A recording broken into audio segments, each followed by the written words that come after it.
Grief is a natural path of healing for us. We can experience grief from losing a family member, friend, even a family pet. New this morning, Chase Biefelt talks with an Idaho team member about healthy ways to cope with loss in today's Hello Idaho. Hello, Darren. How are you doing? Hey, good. It's nice to see you again. Absolutely. Let's talk about grief. What does it look like when someone is grieving, Darren? So when somebody experiences a loss of a loved one, they will experience different degrees of emotion. And they can experience something of sadness or frustration or even sometimes anger. Some physical reactions to look for is someone being lethargic or possibly even being nauseated easily, loss of appetite, or even sleep. So how long do these grief reactions usually last? You know, grief lasts as long as it takes you to accept and learn to live with these changes in your life. And for some, it can be for a month or so, or for others, it can be for over a year. And typically, it's different for each individual. Darren, how can people cope with their grief in healthy ways? First and foremost is dialogue, and talking with family and friends can be a means of coping with that.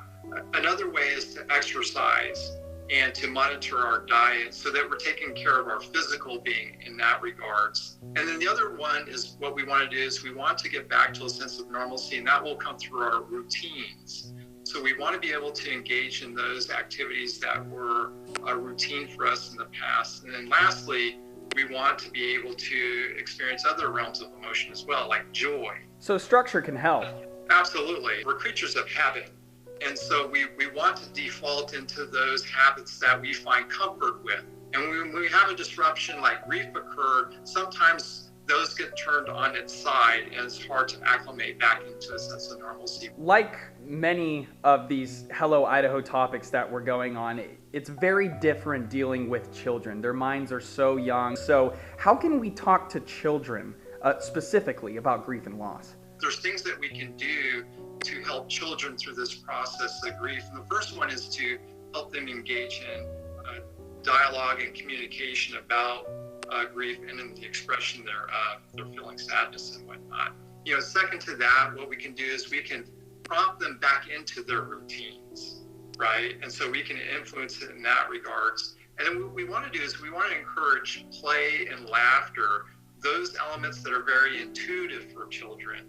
And I think lastly is what we can do as parents, we can monitor their rest. When might it be time for someone dealing with grief to go seek help from maybe a counselor? Grieving in a lot of ways is a path for healing. It can become complicated though if the path of healing isn't readily coming upon like it should be. Like in other words, the intensity of grief should be coming down and we should be getting back to a sense of normalcy at that point. And if it doesn't, what we'll see is sort of disruptions in their daily living habits. And at that point, what we want to know is that there is help and there is resources out there for them.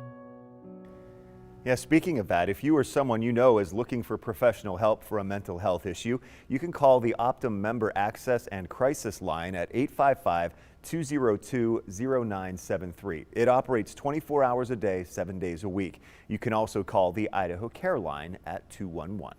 Well, attention.